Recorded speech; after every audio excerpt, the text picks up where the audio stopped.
భగమంటే నిప్పుల వర్షమొచ్చిన జనగణమన అంటూనే దూకేవాడే సైనికుడు. భెళభెళమంటూ మంచు తుఫాను వచ్చిన వెనకడిగే లేదంటూ దాటేవాడే సైనికుడు.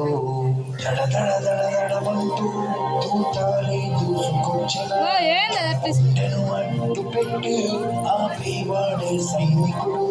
మరణాయుధాలు ఎన్నెన్నో